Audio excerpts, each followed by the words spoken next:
Imagina há 15, 20 anos atrás, onde não tinha grandes influencers, Natália Arcuri, o primo rico ou o primo pobre, para te explicar a educação financeira. Gestão da expectativa é uma disciplina muito importante para a eficiência do seu resultado e experiência do usuário. Então você faz essa gestão da expectativa de acompanhamento do seu pedido. Faz parte do meu chapéu de produto ajudar o meu cliente a vender. Não é só entregar um ambiente tecnológico. Olá pessoal, tudo bem? Gilmar Gumiar, estamos em mais uma gravação do Tuia Design Talks, um podcast que vai falar sobre design, inovação, negócios e pessoas. A Tuia é um estúdio de design e pesquisa baseado em São Paulo. Nessa terceira temporada do episódio, nós estamos falando com empreendedores e profissionais que trabalham com produtos digitais. E a conversa hoje vai ser com o João Lima. Ele é head de produtos do grupo Santa Cruz de Medicamentos e a gente vai falar sobre farmácias digitais. Seja muito bem-vindo, João. Gilmar, muito obrigado aí pelo convite. Estou bem feliz em estar aqui e trocar um pouco a ideia, experiência e a gente falar de bastante história aí do design que a gente viveu junto, né? Nesses momentos aí bem bacanas da indústria e do mercado que vem se reinventando cada vez mais. Sim, muito bom. Eu vou pedir para você começar se apresentando, então, para os nossos ouvintes. Tá bom? Então, eu tenho uma história aí, né, também de muitos anos, olhando internet, aplicativos, o design de produtos e tudo. Eu comecei basicamente minha carreira profissional no mercado financeiro, né, na Bolsa de Valores. Já tive outros locais, trabalhei também, mas acho que o que ressalta aqui é bem bacana. Eu liderei ali uma frente de UX e desenvolvimento de produtos digitais por um bom tempo ali, foram mais de 15, 16 anos nessa frente no mercado financeiro, teve boas experiências em relação à maturidade, né, do mundo digital, mundo de UX ao longo desses anos. Tive uma passagem ali dentro tanto em marketing quanto em tecnologia, então eu tenho um pouco da história nessas visões aqui.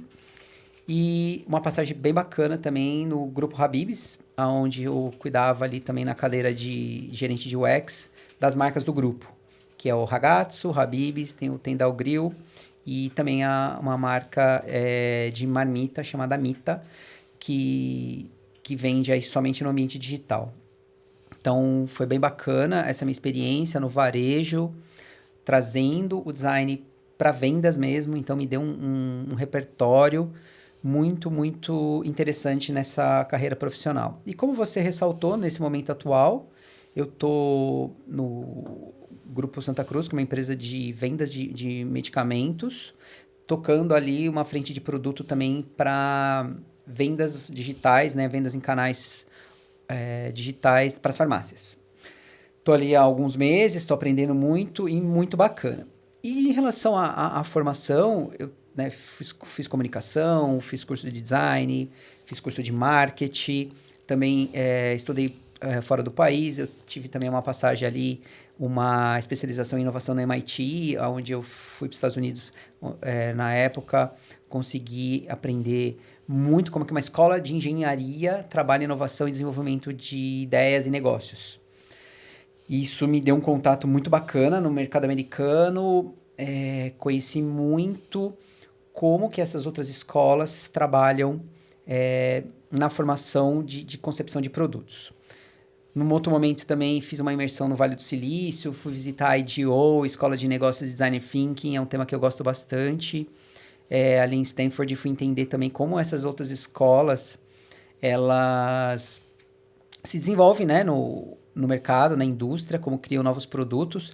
Lógico que cada mercado tem o seu grau de maturidade, o mercado americano ele está muito mais avançado que o nosso, mas o Brasil ainda, em relação a mundo, a gente tem muito evoluído em produtos digitais, tá? Então, a gente pode falar um pouco aqui de boas ideias. E uma coisa legal também sou professor, né, na PUC de Campinas, na disciplina do curso de UX, na especialização de UX. E ali eu trabalho tanto com a parte de cursos de conteúdo, UI UX, uma carreira bem legal acadêmica que eu gosto bastante. de vez em quando ter umas oportunidades de palestrar, de trocar experiência, trazer esses tipos de conteúdo para os novos profissionais que estão tanto em transição de carreira ou querem evoluir na carreira. Então, esse é um pouquinho, né, no resuminho da minha história aqui e estou bem contente aí. Obrigado pelo convite. Muito bom, uma história bem legal, assim, bem grande, né, bem diversa. E começando nessa história, então, eu queria que você contasse um pouco sobre a sua atuação na B3. Então, quando você entrou lá, você ficou praticamente por 15 anos, né? Quando você entrou, ainda nem tinha disciplina de UX, não tinha o departamento, chamava ali ainda a internet, canais digitais. Então, você trabalhou ali na criação do departamento, depois implementação, a aproximação com o negócio. Então, como foi todo esse processo aí nesses 15 anos e como você vê a evolução, a maturidade e como foi a sua experiência na B3? Bom, foi uma história bem bacana de desafios em relação à maturidade, momento. Então, relembrando, B3 é a Bolsa de Valores. Quando eu entrei, era o contexto somente da Bovespa, que era, né, a Bolsa de Valores de São Paulo e basicamente a única no mercado brasileiro, onde você tinha ali, quando eu cheguei, em torno de 300 mil investidores pessoa física, o segmento financeiro extremamente elitizado, uma maturidade de negócio e o mundo digital engatinhando e começando.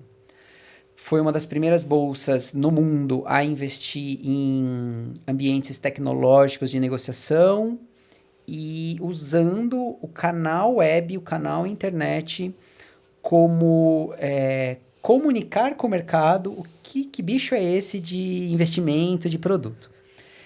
Acho que é legal trazer no contexto, Gilmar, que a empresa teve ali a Bovespa e depois a BMF Bovespa, depois a B3, um grande investimento em educação financeira. Então, essa oportunidade que eu tive de trabalhar em projetos de educação financeira no chapéu aqui de produtos e trazendo essas disciplinas, me trouxe muito repertório e ajudou a desenvolver a área dentro da companhia. Então, exemplificando aqui de uma forma bem prática. Então, naquele contexto, a gente tinha a oportunidade de trabalhar em criar produtos digitais, onde a gente trabalhava com arquiteturas de informação, tinha um design gráfico que migrou para o design digital, a gente começou a trabalhar com projetos de design de interação, e ali, basicamente, cuidava do site da companhia, onde a gente colocava conteúdos de mercado, cotação, estatísticas, dados, regulamentos. Só que para explicar esse conteúdo complexo, ainda é difícil. Imagina há 15, 20 anos atrás, onde não tinha grandes influencers, Natália Arcuri, o primo rico ou o primo pobre, para te explicar a educação financeira. Era um outro mundo, era um outro contexto. E ali o meu chapéu, né, como digital naquela época, foi muito transformar aqueles conteúdos áridos em coisas fáceis de consumir. E aí eu comecei a estudar algumas disciplinas, algumas ciências que nem existiam muito na época, que vou te dar um exemplo, que é o Data Visualization, que é como visualizar dados complexos, estatística, de uma maneira visual. Então, isso foi me trazendo um outro repertório. E naquela época, Gilmar, livro, YouTube que tinha, profissionais, e você começava a interagir e perguntar e conversar. Então, ali era um momento de maturidade do design muito baixo, onde você tinha poucos profissionais, você trabalhava com projetos bem satélites, a liderança não tinha a menor ideia do que você estava fazendo, e ali a gente começou a construir e, ao mesmo tempo, a empresa começou a investir na educação. Então, a educação financeira, explicar os conceitos, ele foi me alavancando entre criar produto de vídeo. A gente tinha, na época, podcasts, tinha rádio web, a gente tinha o nosso canal de TV web, webcast, fazia tanto ao vivo. Começamos a transmitir os eventos de toque de campainha ali no pregão que simbolizavam. Então, esse equilíbrio entre trazer conteúdos bacanas, para o contexto do canal e como entregar isso de uma forma que as pessoas entendam, esse foi o desafio do dia a dia. E ali a maturidade do negócio, a maturidade da área, ela começou a crescer. Então, a gente tinha um time de tecnologia par e um time de design que eu trabalhava. A gente começou a trabalhar muito juntos, co-criativamente, em soluções. E à medida que isso foi anos e anos dando resultado e teve uma evolução do mercado, foi me dando oportunidade de fazer projetos. Então, o que isso, naquele contexto e trabalhar no mercado financeiro, e ainda mais na bolsa, foi bem bacana, Gilmar? Porque grandes parceiros procuravam a gente para novas soluções. Eu tive uma experiência bem legal em inovação naquela época. Então, eu vou te dar exemplos práticos. Quando a Samsung começou a trabalhar com a Smart TV, a gente foi convidado para um trabalho de criar um aplicativo para a Smart TV da Bolsa. Então, tive essa oportunidade de criar um produto que morreu. O ciclo de vida dos produtos, eles são rápidos. Eu acho que isso aqui é uma dica que é um bom aprendizado. Produtos digitais nascem rápido e morrem rápido. E você tem que evoluir. Então, vários desses exemplos, quando o Google lançou o Chrome no Brasil, também criamos ali um widget para o Google Chrome. Então, essas experimentações, elas iam aparecendo. E naquele momento, naquele contexto, era, como que eu faço isso? Que componente? Como que eu vou usar? Não existia Design System, não existia o iKit, não existia Figma. Você já pensou, né? Hoje o Figma facilita a nossa vida, né? Então, era muito ali no Photoshop, a migração do conceito da web tradicional indo para uma outra engenharia de construção. Então, evoluindo, o grau de maturidade hoje na B3 em relação ao design de disciplinas, é muito alto, é bem maduro. Então, tem uma área dedicada, tem um time, a empresa não tem dúvida do papel e a importância de UX, teste de usabilidade, o UX Research, o Writer, então todas as disciplinas. Mas isso foi um trabalho de muita construção e repertório, de mostrar para a liderança, de valorizar essa disciplina e como isso traz um resultado para o negócio. Então, se eu fosse dar um resumo ali nesses minutos, no contexto, acho que é uma história vária aí para as pessoas buscarem essa referência. Hoje eu acredito que o que ficou lá e como o time toca lá bem é uma boa referência de mercado. Muito legal. 15 anos bem resumidos, né? E nessa fase da B3 você teve muito ali, você estava construindo o time, tinha time que cresce, que diminui. Você tinha a questão de ter o time próprio e contratar um time terceiro, consultoria.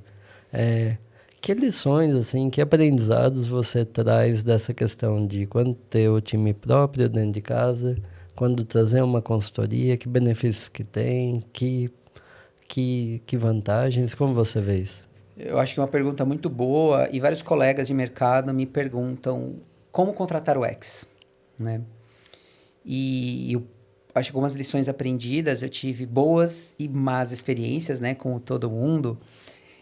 Quando você decide contratar um parceiro que vai te ajudar a escalar o UX dentro da companhia, tem alguns motivadores. Então, o motivador 1, que eu já passei na situação, é quando você não tem time suficiente interno, você tem um projeto temporário, e ali você vai no mercado, busca uma consultoria boa e traz um profissional alocado para você. E aí esse profissional vai entender o seu negócio, vai trabalhar com você, e você tem uma entrega super, super bacana. O outro motivador é especialidade. Então, a gente sabe, né, Gilmar, que o UX é um conjunto de disciplinas. Ela não é só uma tela bonita, né? Tem toda uma ciência de pesquisa, conteúdo, arquitetura de informação. Você tem que entender o contexto, o momento, a questão tecnológica. Então, a gente sabe da complexidade que é isso. Em alguns momentos, quando eu precisei de um perfil de um profissional ou uma entrega que eu não tinha no meu time, eu buscava uma consultoria para me ajudar. Então, às vezes, quando você tem um time reduzido, que é a realidade da maioria dos colegas de mercado, você precisa fazer um bom teste de usabilidade sem viés, de uma forma profissional, olhar um cenário complexo. Então, isso é um ótimo exemplo que eu não tinha um profissional na minha equipe expert em testes. E aí eu fui no mercado, a gente olhou o mercado, trouxe boas pessoas e a gente contratou. Então, são basicamente esses dois motivadores. Capacidade de execução, você precisa escalar o seu time, ou expertise, que é alguma expertise que você não tem. E os critérios de contratação, e aí variam de empresa para empresa, profissional, mas sim, você tem que olhar a experiência em projetos anteriores, você tem que olhar a referência desse parceiro no mercado, você tem que olhar... lógico, precificação é importante, se está dentro ou fora do mercado. Então, você vai olhar isso. Então, hoje eu busco, né, boas consultorias, bons parceiros. Tem consultoria Faz Tudo, que é aquela consultoria que faz tecnologia, UX, lava, cozinha e passa. Então, tem isso. E tem aquelas consultorias muito específicas e especializadas. O que eu tenho visto hoje numa tendência de mercado, no mundo corporativo, é que as empresas de design de serviços estão se conectando cada vez mais com as empresas de tecnologia para ofertar um produto único, né, entre, a gente chama de end-to-end, né, o fim a fim. Então, isso é o que deixa o mercado mais confortável. Quando você tem um grau de maturidade em UX, você já sabe o que quer, aí você busca uma empresa específica para o seu trabalho. Muito legal. E foi lá no B3 que a gente se conheceu, né? A Tuia aplicou ali alguns testes de usabilidade, né? Foi quando a gente começou a se conhecer. Exatamente. Então, foi ali um trabalho bem bacana. A Tuia colaborou muito com o expertise, né, em testes. Acho que é uma disciplina que as empresas deveriam investir mais. E aí, Gilmar, num tema que, assim, super importante, eu conheço muitos colegas e profissionais que lideram frentes de UX e design nas suas respectivas empresas, e o que as empresas valorizam pouco são os testes, né, e as pesquisas. E eu acho que entendo os motivadores, porque às vezes é o que a gente corta no projeto, ou a gente assumir premissas que a gente já sabe o que o nosso cliente quer, o nosso usuário quer, e a gente já vai fazendo. Mas acho que uma dica de ouro aqui é invista em pesquisa. Acho que vai te dar conforto e segurança para uma entrega bacana e um resultado final legal no seu produto. Muito bom. É uma dica importante mesmo. E geralmente quando a gente faz projetos de pesquisa, teste para as empresas, geralmente a gente leva muita coisa que elas não conheciam, não sabiam sobre o público, sobre o produto. Isso acaba fazendo diferença no final do dia ali, no resultado, no produto mesmo, né?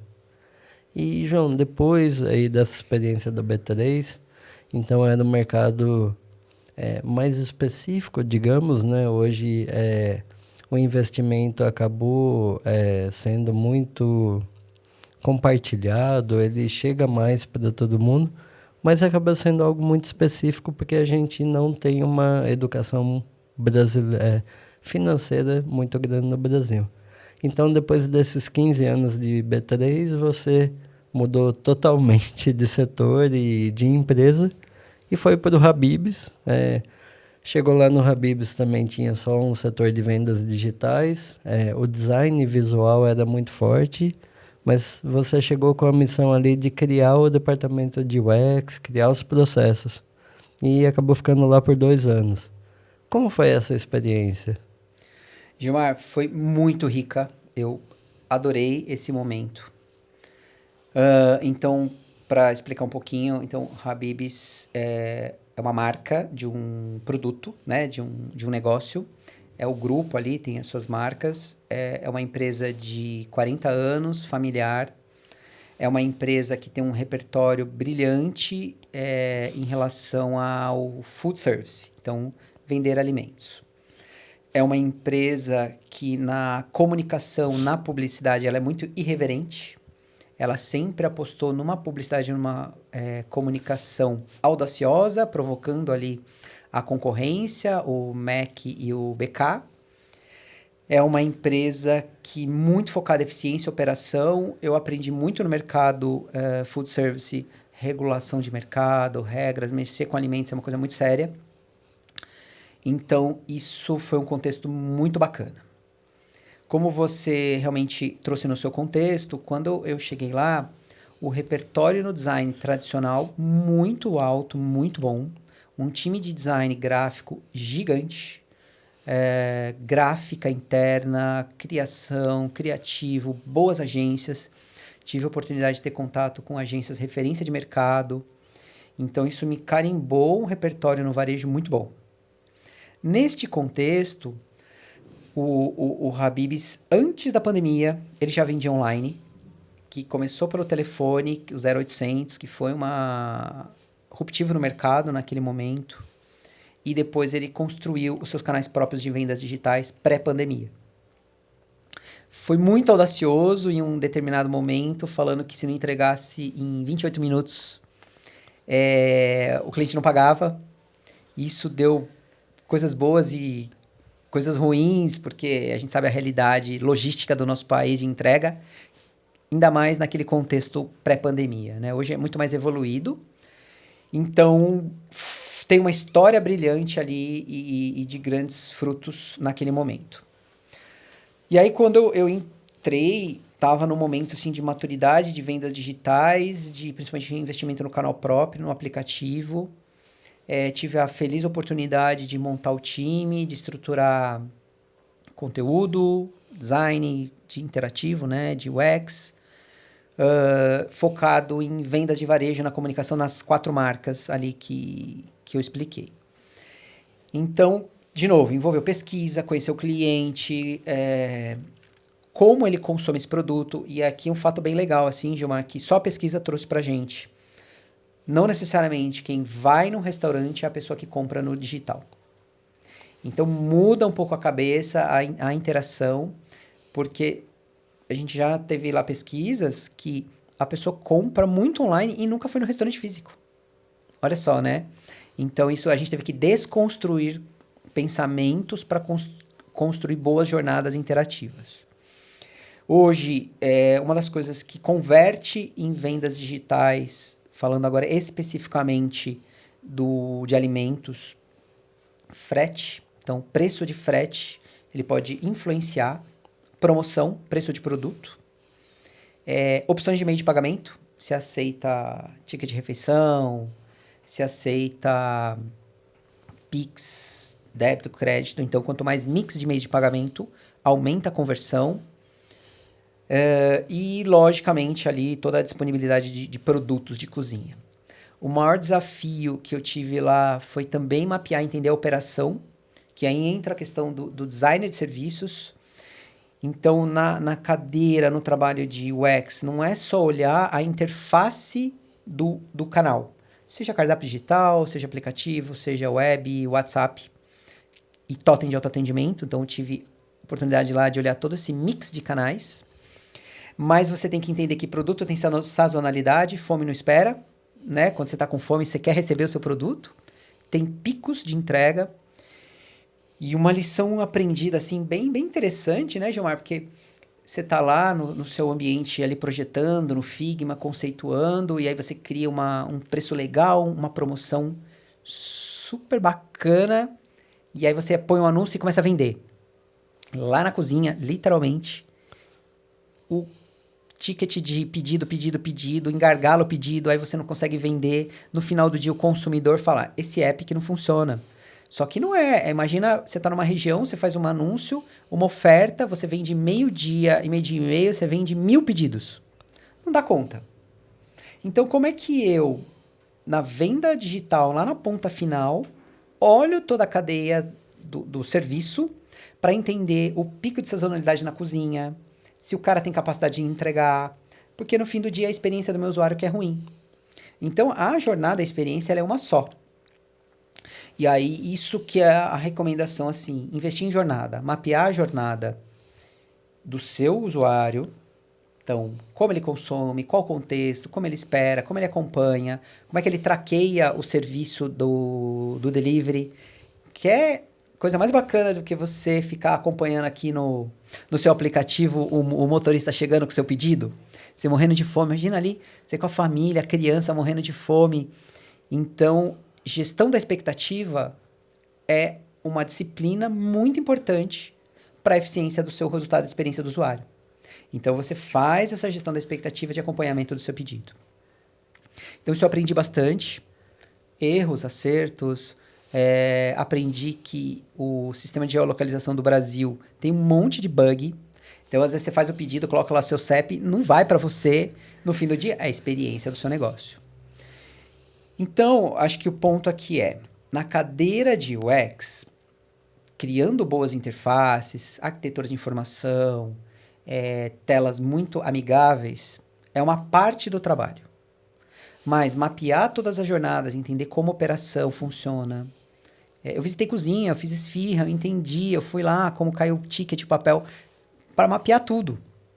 Eu visitei loja, eu fui nos quiosques do Ragazzo aqui em São Paulo, nos metrôs. Eu fiz um mapeamento que eu entendia que o cara sai do metrô, ele quer comprar rápido, porque quem é daqui de São Paulo sabe que você sempre está com pressa. Você olha ali um quiosquinho do Ragazzo, não pode demorar, você quer ser muito rápido atendido. Isso é experiência jornada. Então, ali eu desenvolvi também uma cadeira digital, que é, né, essa conexão on-off. Como é que a gente conecta isso? E muitos desafios, assim, como governança, como conversar com o time de operação, valorizar o UX, valorizar a jornada, com o time de design gráfico, quando você tinha uma promoção. Isso foi uma experiência bem bacana. Outro ponto bem legal, que é como vender comida em tela digital, né? Quando você olha uma marca de muitos anos, você tem muitos pratos legais e saborosos, cada prato vai nascendo à medida ali do seu contexto, do seu conceito. Aí você tem lá foto de esfirra, foto de pizza, foto da latinha do refrigerante, foto do suco.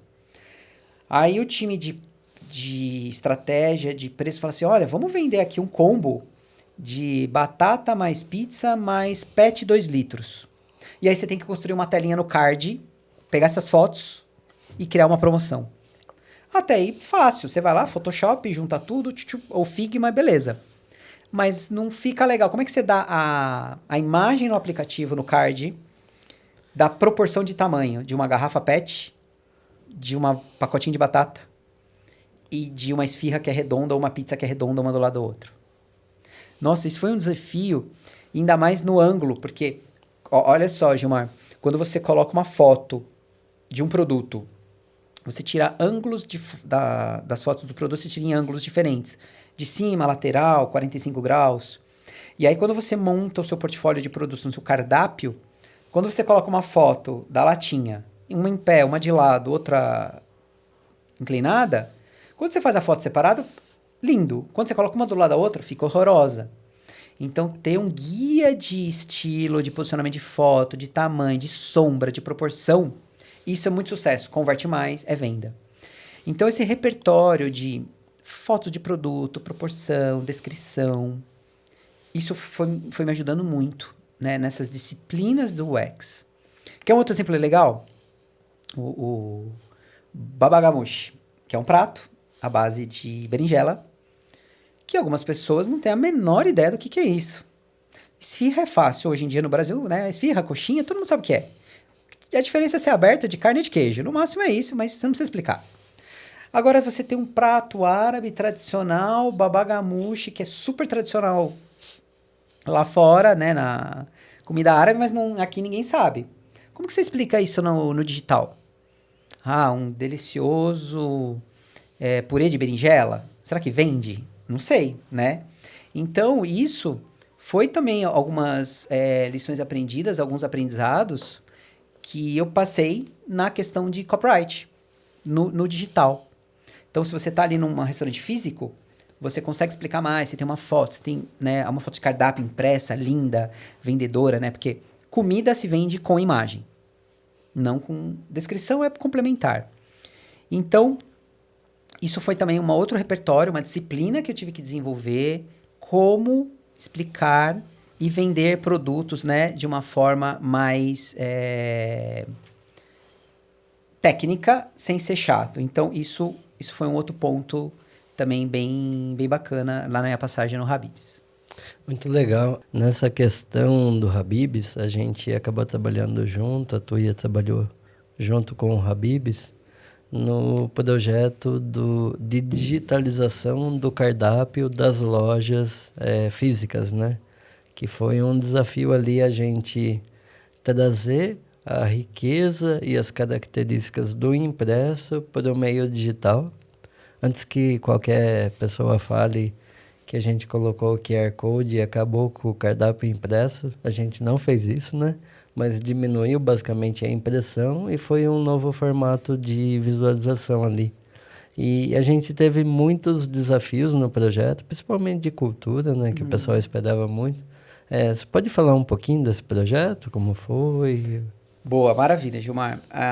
Então, como eu contei um pouquinho da história aqui, da transformação da experiência do mundo físico em consumir comida, fast food, para uma maturidade digital, né? Então, acho que a Tuya colaborou nessa transformação. Então, ali naquele contexto, tinha assim, uma questão de custo operacional, e não só de impressão, Gilmar, mas também, não sei se você lembra, tinha uma questão de evolução de cardápio, porque o consumidor mudou. Ele não quer esperar 3 meses para ter um prato diferente para ele experimentar. Ele queria, todo mês, ter uma novidade, ter uma experimentação. Então, mudou a dinâmica do negócio. Então, esse projeto que a gente trabalhou junto, a gente foi fazer, sim, uma experiência digital, de digitalizar a experiência de cardápio. Acho que o nosso maior desafio ali, que a Toy ajudou a gente, foi em como não perder a boa experiência do impresso para o mundo online. Qual que é o equilíbrio? E eu acho que é um dilema até hoje da indústria de alimentos, de food service.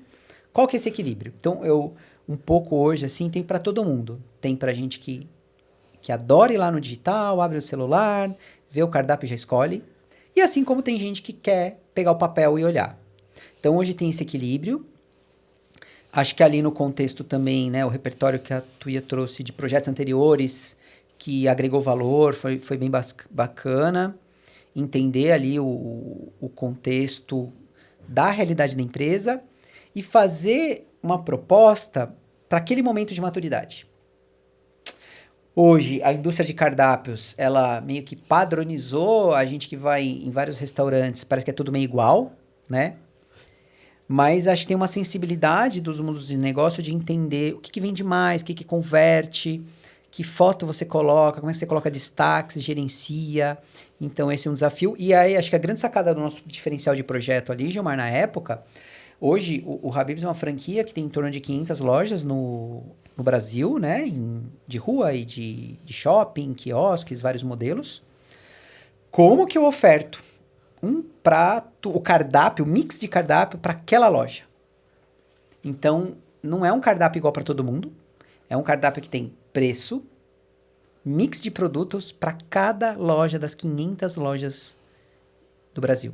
Olha o desafio que a gente teve naquela época, né? Então, teve a questão, sim, visual, experiência. E aí tem toda uma coisa bacana, né? Que a gente desenvolveu de engenharia de cardápio, que o prato de entrada, os refeições, né? E as sobremesas, as bebidas. Tem uma lógica de engenharia de cardápio. Então, entender essa lógica no contexto também fez parte do nosso design de serviço, né? Entender ali e traduzir isso em experiência, em tela, componentizar. E aí, acho que é o legado bacana que a Tuya deixou pra gente naquele momento. A gente conseguiu trabalhar com as outras marcas, porque já tinha desbravado ali um conceito. E aí, só foi evoluir aquele conceito. Então, isso trouxe uma economia muito bacana para a companhia. Em impressão, em experiência, em resultado. E aqui a cerejinha do bolo, já que a gente está falando de comida, né?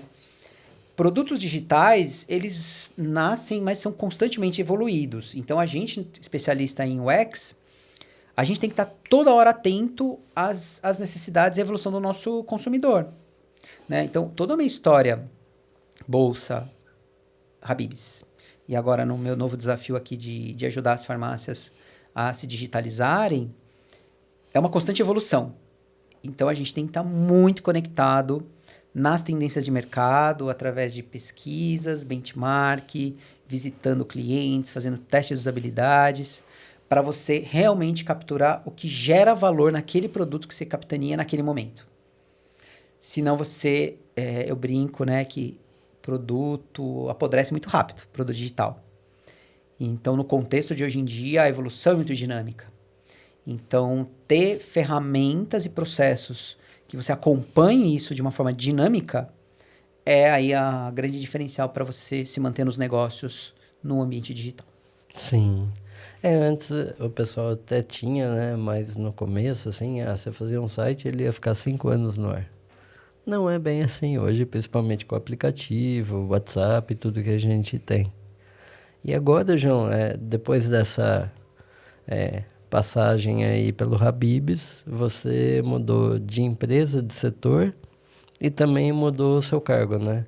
Você saiu ali da área de UX e foi para uma área prima ali, ou a área que o UX pode estar dentro do guarda-chuva, a área de produtos, né? Hoje você é head de produtos no Grupo Santa Cruz. Como foi essa transição de carreira de UX para produto? Acho que o repertório que eu fui acumulando ao longo da minha carreira com essas experiências, ele me trouxe robustez e história para me conectar mais no negócio e produtos.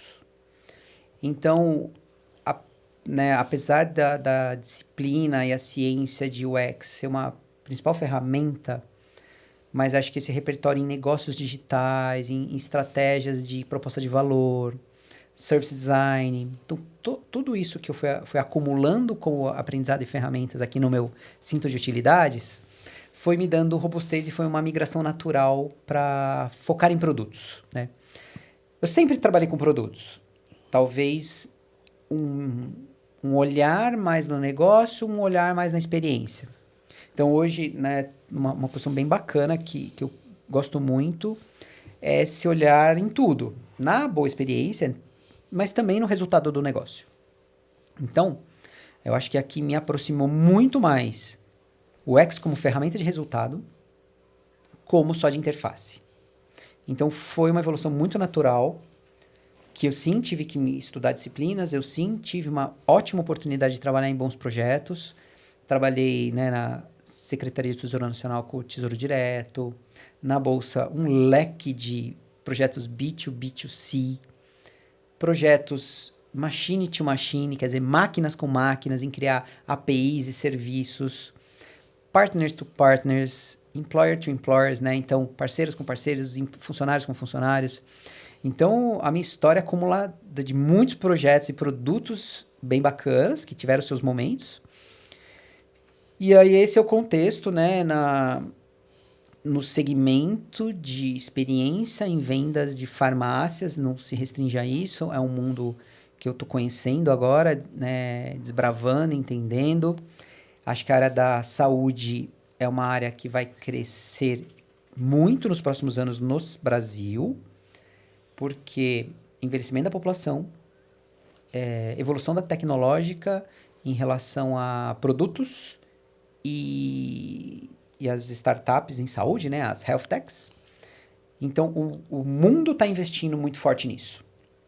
Então, é uma onda que eu tive a oportunidade de trabalhar no mercado financeiro há um tempo atrás, e eu estou nessa onda agora que está começando a crescer no mercado de saúde e experiências. É um mundo ainda muito analógico, é um mundo que é muito comum todo mundo ir numa farmácia, até porque a uma quadra a gente geralmente tem uma farmácia nas grandes cidades, mas nas pequenas também a gente tem farmácias. Então é um mundo que você vai lá, tem um lado consultivo, tem o desconto. Então essa experiência de olhar o medicamento, ela é muito sólida ainda. Mas estamos desbravando esse mato alto, começando a construir, crescer, ter uma história aí de vendas, né, brilhante do grupo. E agora eu estou tendo a oportunidade de dar esse olhar, né, em experiências de vendas com canais próprios e marketplace para as farmácias. Então, eu acho que teremos boas novidades aí em ressignificar o mercado de experiência de compras de medicamentos. Aí, quando eu falo medicamentos, abre o leque, tá? Dermocosméticos, tudo que você encontra numa farmácia, tá? Basicamente, esse é o contexto. Muito legal. É legal essa questão de transição que você colocou, que foi natural, assim, de UX, com essa visão de negócios. É um pouco de consultoria quando você pensa também, né, que você vai trabalhando com diferentes setores, você vai pegando ali o conhecimento, vai ampliando o seu leque. E até me lembrei que, acho que tem um mês, e veio um lead, assim, para conversar com a gente, né? Que ele estava com um problema no e-commerce dele de B2B. E daí a gente começou a perguntar, em vez de perguntar de telinha, de design, a gente começou a perguntar de negócio, né? Então, como esse e-commerce está dentro dos negócios da empresa? Quais outros canais de venda que tem? E daí a gente foi conversando e assim, aí o que a gente descobriu, né? Tinha o e-commerce B2B, tinha o televendas e tinha o vendedor de loja em loja. E o e-commerce era a última opção. O e-commerce era só para quem não era atendido, né, por esses vendedores. Quando o e-commerce ele era muito complexo, porque ele tem várias regras de negócio, só pode comprar valor mínimo e tudo mais. E quando tinha carrinho abandonado do e-commerce, o televendas pegava, vendia e virava cliente do televendas. Então, assim, o problema no final não era o design, não era nada. O design, ele foi feito pela tecnologia, não era bonito, mas ele era funcional, era usável. Só que o problema era o negócio, não era o design, né? Então, quando você fala, assim, dessa transição, que foi natural e tudo mais, essa é uma linguagem, é uma bagagem que o UX tem que ter, né? Sair ali da telinha e falar com o negócio, entender o negócio, né? E é muito legal essa frente nova que você está trabalhando agora. Você pode explicar um pouquinho para a gente, então, o que é o Grupo Santa Cruz e o que é essa frente de farmácias digitais que você está começando a trabalhar agora como head de produto?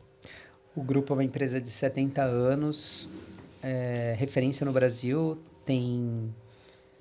atende hoje 85 mil farmácias no mercado brasileiro, basicamente está em 95% do mercado brasileiro, tem praticamente ali 40 centros de distribuição no país todo, e hoje é referência no Brasil em distribuição de medicamentos, onde conecta a indústria farmacêutica ao varejo.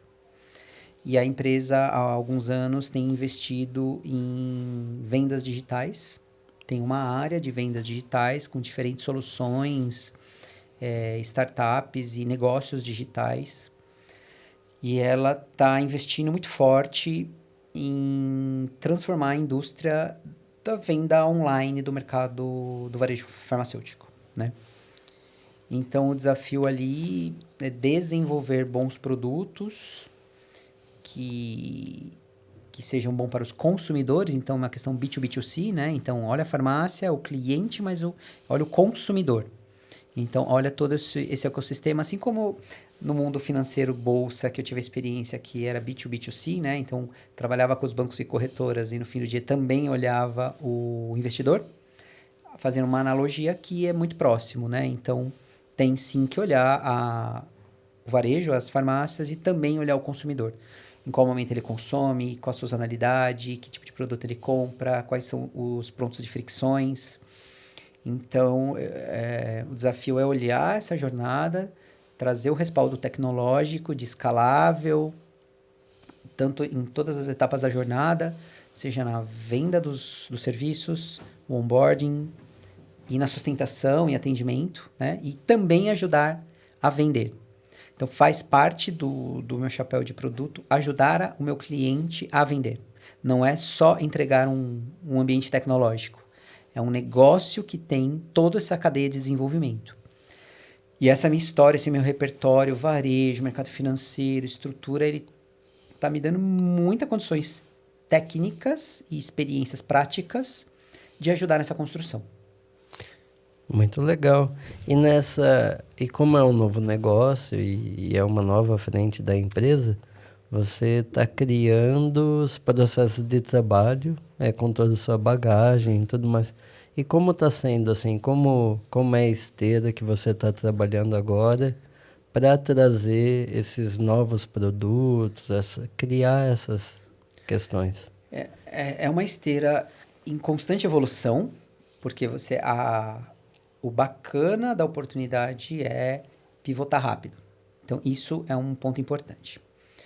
Então, começa na experiência de venda, onde vai entender as fricções, dores, oportunidades. Então, ali o time comercial, ele traz as dores do ecossistema. Essas dores, eles caem num processo de discovery junto com outras fontes. Reclamações, bugs, tendência de mercado, soluções tecnológicas. Então, eu tenho uma equipe que ela vai processar essas informações e vai transformar esse N canais de dores. A gente faz entrevista qualitativa, quantitativa, a gente mapeia isso, a gente entrevista o interno, né, os stakeholders internos, a gente olha, transforma em expectativas. Então, todo esse cenário, todas as fontes de dados aqui de quanti, quali, vendas anteriores, tendências, relatórios de tendências fornecidos por empresas especializadas da indústria.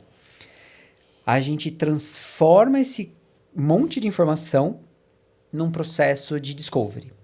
E aqui acho que é um ponto importante também que eu ressignifiquei alguns pensamentos, né?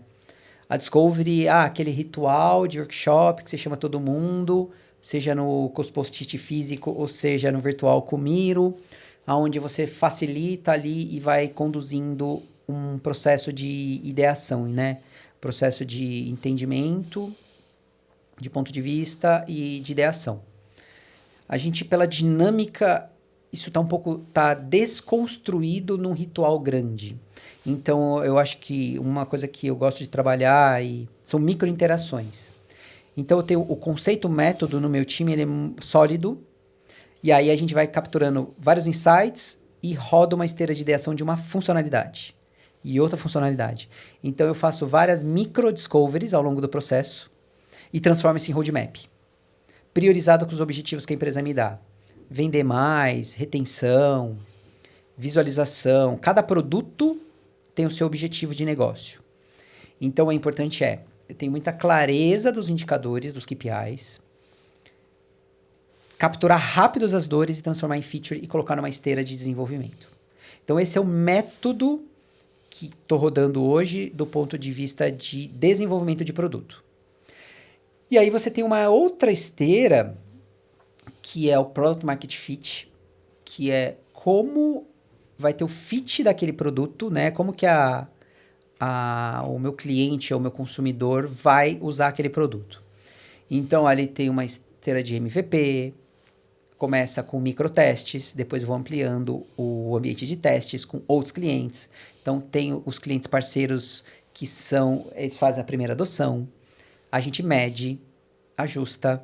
Então, tem muitas micro-interações nessa estratégia de lançamento de funcionalidade. Acho que um exemplo legal, Gilmar, a gente lançou recentemente o serviço de chat commerce. Então, vendas pelo WhatsApp.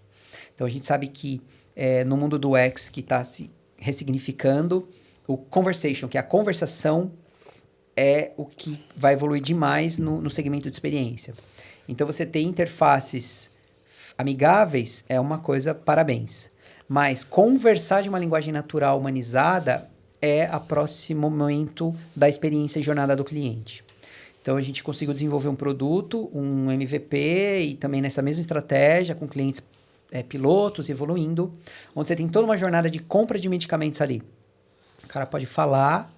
Então, sabe aquela experiência digital? Pô, o cliente vai lá, uma pessoa simples, ela chega na farmácia, não consegue ler aquela receita de letra, né, de médico, ou ela tem facilidade em falar um nome de um medicamento.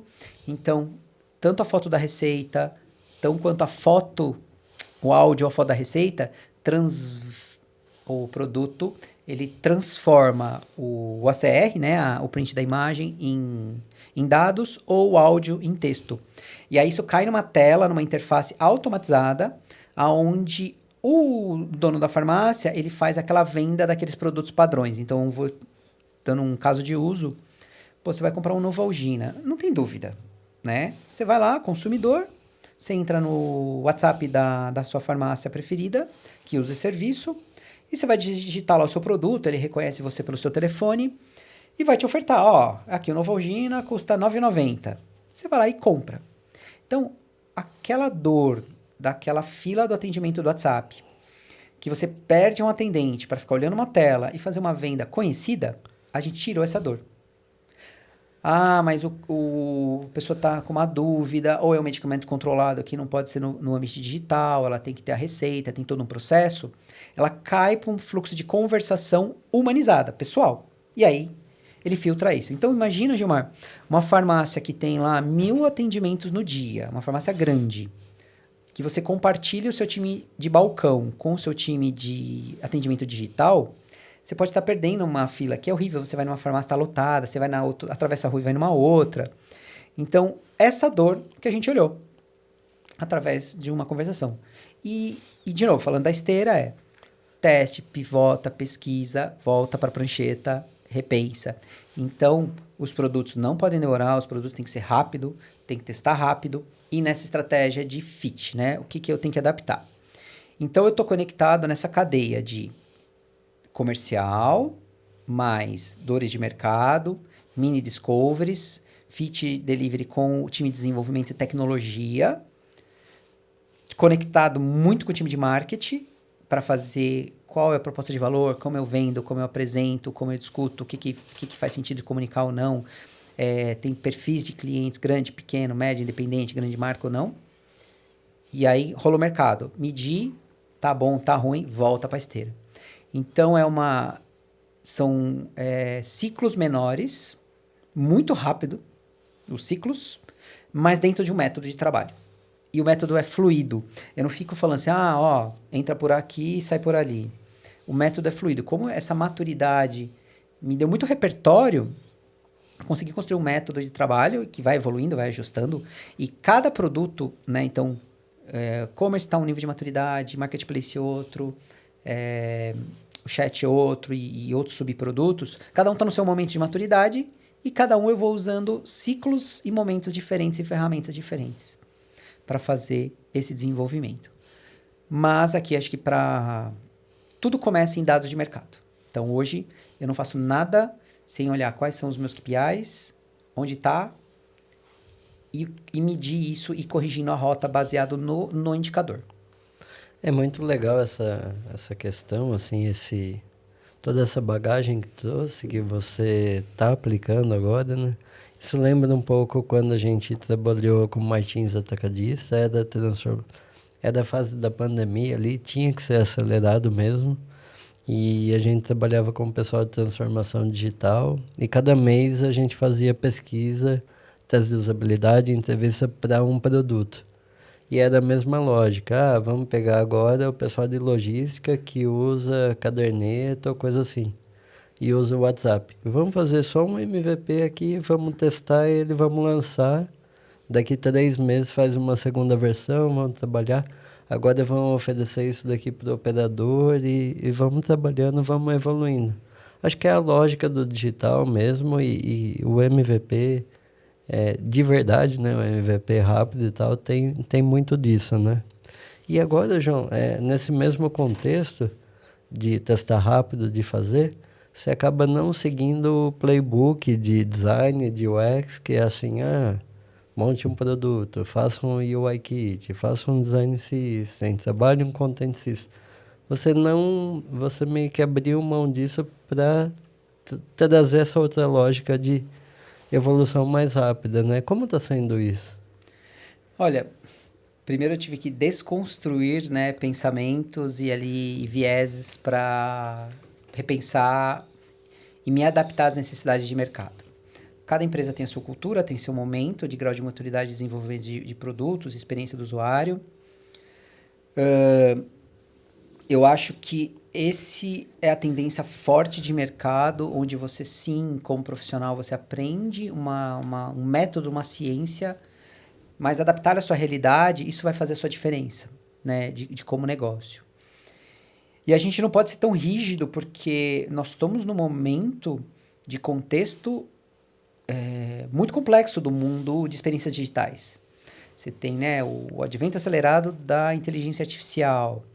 Você tem a questão cultural e comportamento, que a gente teve viver um momento de globalização muito forte, e agora a gente tem os países olhando criando as suas restrições. Né? Então tem tendências globais de, isso aqui é só do meu país, isso não pode entrar de outra solução estrangeira. A gente tem um envelhecimento da população global em algumas regiões do país. Você tem o custo do preço de conexão, internet e celular despencando. Você tem uma geração nova indo para o mercado de trabalho que já nasceu hiperconectada no celular e nas redes sociais. E não tem tanta experiência, talvez, em tela e computador tradicional. Então, só aqui eu trouxe alguns exemplos da complexidade e velocidade que as empresas estão tentando se adaptarem.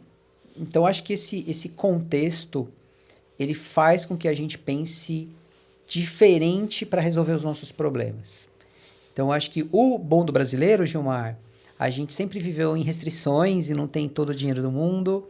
Então, a gente é criativo, né, no sentido de se adaptar e tomar decisões. E é por aí. Mas isso, para mim, na minha experiência, é o seguinte. Quando você tem muito conhecimento, repertório, é fácil você adaptar. Agora, se você nem tem o seu conhecimento básico e já quer mudar, aí você vai se perder. Né? Então, isso que é importante. Sim. E o desafio que você colocou, você está trabalhando mais com farmácias independentes, né? Farmácias menores, que de certa forma elas utilizam meios digitais, serviços digitais, mas não de uma forma avançada ou, digamos, mais profissional, né? Elas utilizam da forma que elas entenderam, do jeitinho brasileiro ali. Precisamos usar, vamos usar. E vamos lá. E da mesma forma, você também tem que estudar quem compra dessas farmácias que também tem essa mesma lógica. Digamos assim, o letramento digital, né, tanto do farmacêutico, do estabelecimento, como do seu consumidor final, ele é um pouco mais baixo, né? Você tem um desafio maior. Como está sendo entender esse contexto, fazer produto, trabalhar com esse público? Estudar, conhecer, entrevistar, conversar aos diferentes Brasis na nossa realidade, né? Tem cenários e contextos diferentes, região do país, cidade pequena, cidade grande, independente, grandes marcas, várias marcas, e fazer a adaptação à realidade de cada um. Muito bacana, tô bem curtindo muito, né, esse momento pelo desconhecido, pelo cenário da transformação, e aí aqui entra o pilar educação para esse ecossistema, para esse pessoal. Então, trazer para eles uma linguagem, e aqui eu vou para o extremo, assim, TikTok da vida, que hoje, Gilmar, TikTok é o segundo maior buscador do Brasil, vai ser o primeiro em breve. Como é que eu me comunico numa linguagem TikTok, no canal TikTok, para desenvolver o meu cliente? Aquele modelo, tudo bem, tem muita gente ali tradicional que quer ver vídeo ou ler um documento? Tem, mas estamos ressignificando. Então, esse é um outro ponto, assim, não é só desenvolver produto, mas é comunicar produtos. Então, isso também é um desenvolvimento, e o chapéu educação, ele está muito forte aqui, né, que tem uma ciência, né, na estratégia de funil de conversão, tem roadmap de produto, tem jornada de aquisição entre eu mostrar produtos de entrada e produtos de mais nível de maturidade, trabalhar uma estratégia de aumento de receita à medida que eu vou vendendo os produtos.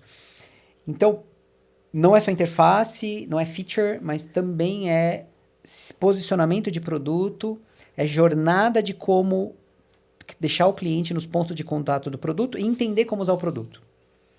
Então, esse trabalho trouxe esses vários vetores que eu tenho que olhar e consigo, né, sei fazer bem isso, mas o dia a dia é muito dinâmico, sabe? Nesse sentido de, cara, ó, tentamos aqui uma funcionalidade, achávamos que ia ser muito bom, mas o cliente não está pilotando bem. Vamos ensinar melhor? Vamos trazer um contexto? Vamos trazer uma linguagem mais bacana de explicar para ele como ele pode usar isso para alavancar o negócio dele.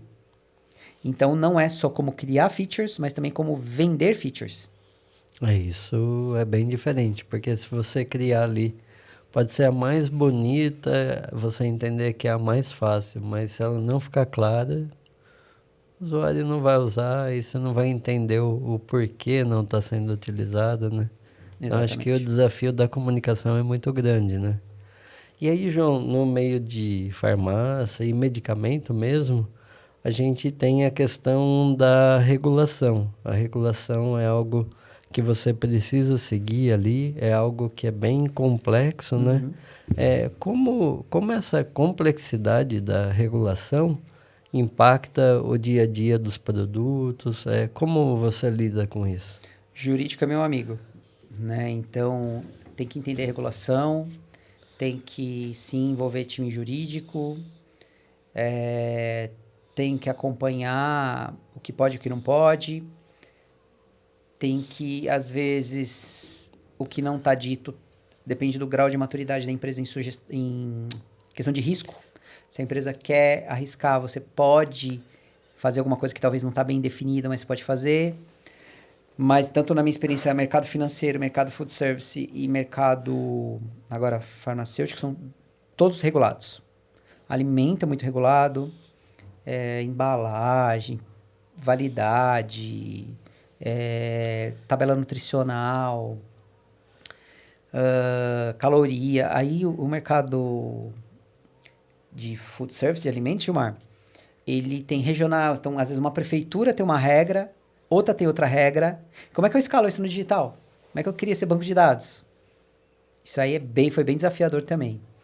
E farmácia também não é diferente. Então, a digitalização vai até alguns segmentos, até a página 2.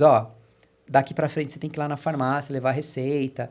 Então, é uma transição de mercado. Daqui a pouco tem soluções aí, assim como o mercado financeiro já passou por isso, vão ter outras tecnologias que vão garantir a lei, né, a legislação.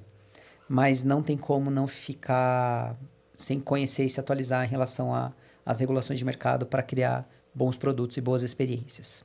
Muito bom. E, João, agora, falando um pouco sobre inteligência artificial, a gente estava ali falando um pouco do que a gente estava aplicando, o que a gente estava entendendo. Você tá trabalhando ali numa base de dados para trabalhar com personas e fazer testes iniciais de produtos e funcionalidades, né? Você pode contar para a gente um pouco como está sendo esse projeto, essa experiência e o que você está aplicando também de inteligência artificial no seu dia a dia? Boa. Acho que IA para o mundo UX tem coisas que já são consolidadas, que eu acredito, e tem coisas que ainda estão no grau de experimentação.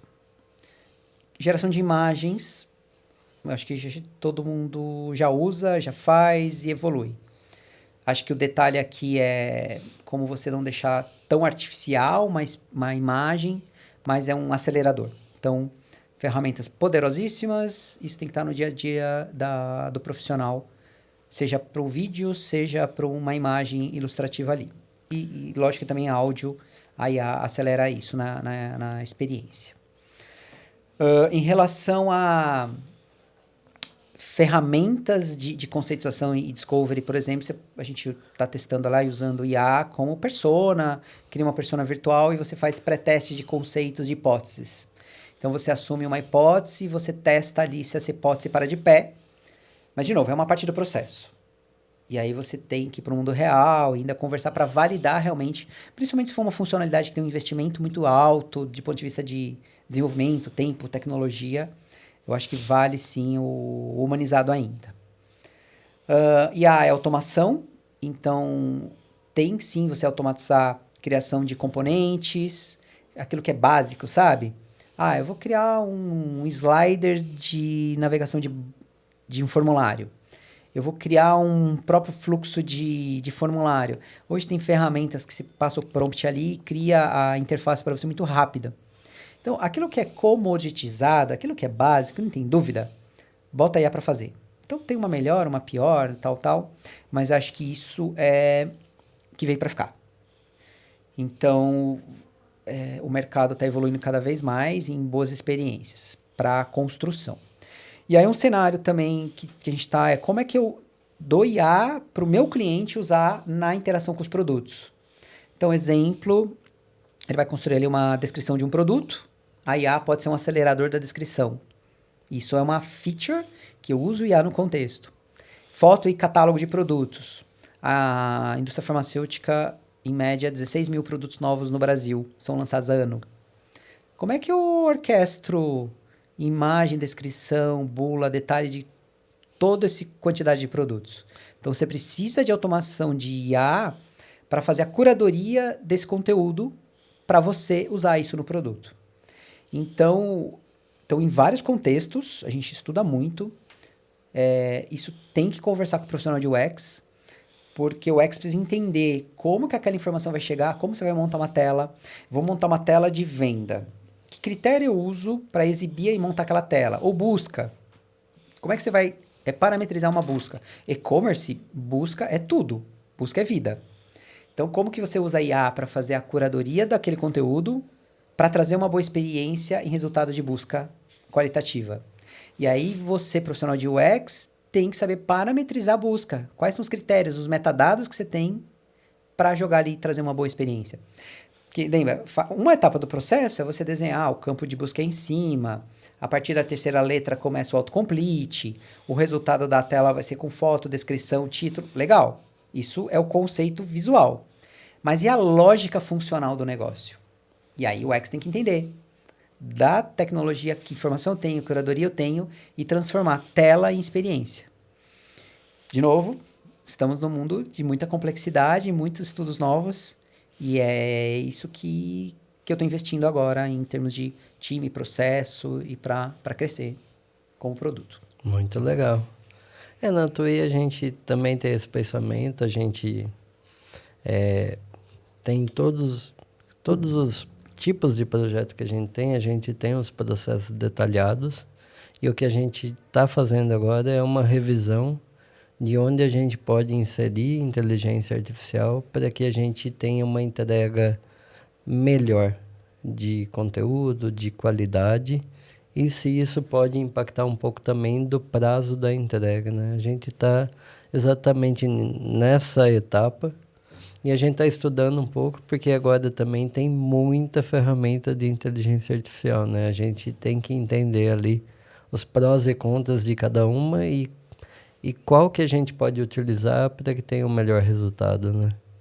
E, João, agora você também tem um chapéu de professor, né? Nos últimos 2 anos aí você tem trabalhando especificamente com UX, né? O curso de UX lá da PUC Campinas. Você já teve uma passagem no passado ali como professor de desenvolvimento web. Como está sendo essa experiência? Como está sendo também o ensino, né? Como está mudando o ensino com todas essas transformações tecnológicas, né, que a gente teve, principalmente depois da pandemia? Boa pergunta. A profissão de UX, ela ainda brilha os olhos de muita gente que quer entrar no mercado de tecnologia. Digo que hoje 80% dos profissionais são do design gráfico e migram para o digital. Também tem essa questão da educação se ressignificando, né? Para que pontos chegamos, aonde a gente quer ir. Então, hoje você tem muitos cursos pequenos, você tem muitos cursos grandes, e escolher curso é difícil. Para que caminho eu vou, né? Para onde eu quero ir. Então, isso é um momento também de transformação da educação. Eu acho que hoje você tem aí muita informação dispersa. Então, o papel do professor é ajudar na trilha, né? Para onde você quer ir, o que você quer aprender e como se formar. E aí você tem a pessoa que tem uma visão muito tecnicista, que ela olha a interface, e você tem o profissional que quer se desenvolver como negócio no ambiente UX. Então, qual é o equilíbrio? Acho que aquele profissional que navega nos dois mundos é o perfeito, mas tem gente que tem muita facilidade com interface, tem gente muito com questão humana e jornada e pessoas. Se a pessoa tiver condição de estudar, procura os dois, né? É uma formação longa. E geralmente 90% dos alunos começa pela interface, tá? Mas quando cai no mundo real, não é só fazer interface, mas construir coisas. É o desafio, entender do negócio, criar boas telas, boas jornadas e boas experiências. Então, hoje, muita oportunidade bacana. É uma profissão muito em alta ainda, mas está se repensando em alguns pontos, assim, como é que eu acelero a interface, já tem componentização, tem a questão das boas jornadas, das telas. Então, a gente está nesse momento também de rever um pouco a educação. E aí, quem vai ditar a regra é o mundo profissional. Sim. Agora, a gente está chegando no final. Qual mensagem você quer deixar para os ouvintes?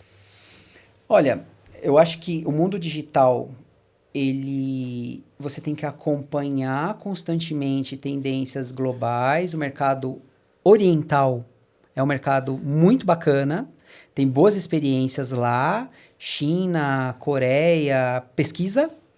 Então, traz insights para o mercado brasileiro, isso é bom. O mercado americano e europeu muito maduro, mas também está sofrendo algumas transformações. O mercado brasileiro é uma referência muito boa. A gente tem boas coisas de governo, a gente tem bons produtos. Acho que o que falta aqui também é alguns conceitos elementares para a gente ressignificar produtos e negócios e tudo isso.